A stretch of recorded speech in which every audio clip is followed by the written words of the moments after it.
The middle class is being systematically destroyed, Michael Snyder reports. If you wanted to destroy the middle class, one way that you could accomplish that goal would be to flood the system with money. Of course, that is precisely what we have witnessed over the past few years. Our leaders have pumped trillions of new dollars into the system, and the wealthy have gotten much, much wealthier.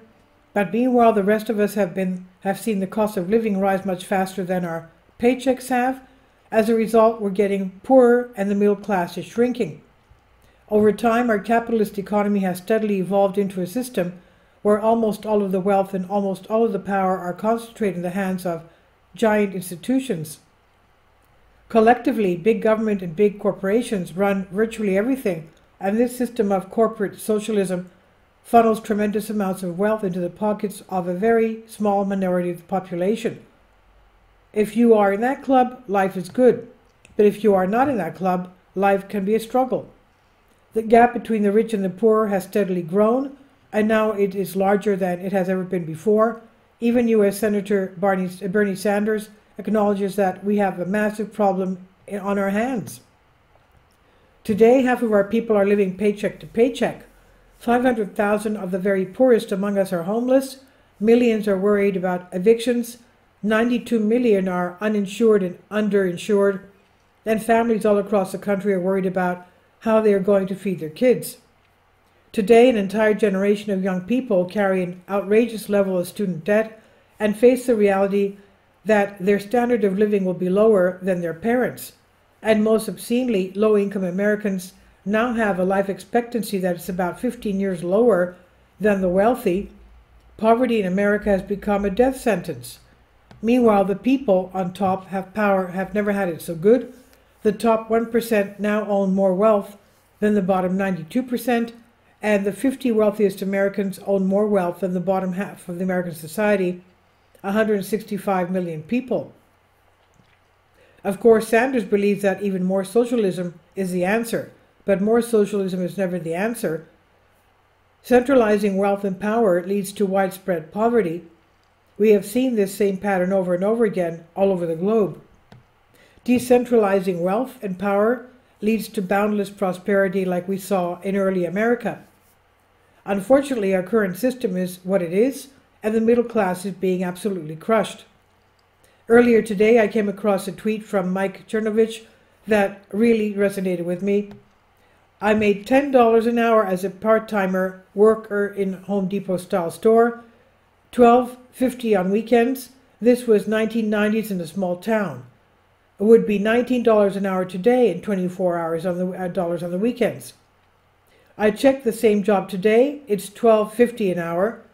This is what inflation has done to the working class. This is what so many of the working poor are facing today. Wages for many jobs have not moved much at all over the years, but the cost of living has been absolutely soaring. Chernovich also pointed out that a couple of decades ago, hardly anything that we bought on a regular basis felt expensive. Gas was often 99 cents a gallon. Gallon milk was 99 cents to 129 a gallon, and this was in 1997 to 2000 era. Nothing felt expensive other than nice stuff luxuries. Daily living, groceries, sure you had a budget, but it didn't feel like it does now. Isn't that true? I remember that time well, and I could fill up an entire grocery cart for just $25, and that even included an entire cake. Yes, I really liked to eat cake in those days. But now if you fill up the entire cart with food, you will feel like you're making a house payment when you get to the register. Needless to say, house payments are also much higher than they used to be. In fact, it's being reported that the average existing home actually costs approximately $93,000 more than it did in 2020, 3 years ago. You read it right. Existing homes cost around $93,000 more than they did in 2020. No wonder so many people feel like they can't afford a house. And newly built homes are even more expensive. In fact, the National Association of Home Builders, NAHB, estimates new homes will cost around $425,786 in 2023. Out of 132.5 million American households, 96.5 million of them will not be able to afford that median price So even if we see a ton of new houses being built, 7 out of 10 households will have a tough time paying for one. $93,000. In the old days, you could get a really nice home for $93,000, but now the American dream is out of reach for millions upon millions of families. At this stage, many hardworking families don't even make enough money to cover their most basic needs.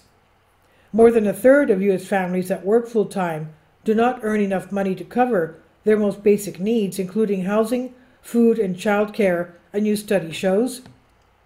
Researchers at Brandeis University found 35% of American families do not meet the basic family needs budget, the amount needed to afford rent, food, transportation, medical care, and minimal household expenses, despite working full-time year-round. And thanks to inflation, it's getting worse with each passing month. According to one recent survey, approximately 70% of all Americans openly admit to being stressed about their personal finances.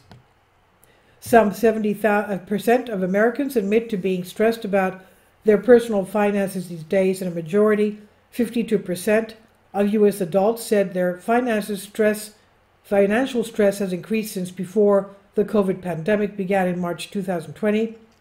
According to a new CNBC Your Money Financial Confidence survey conducted in partnership with Momentive.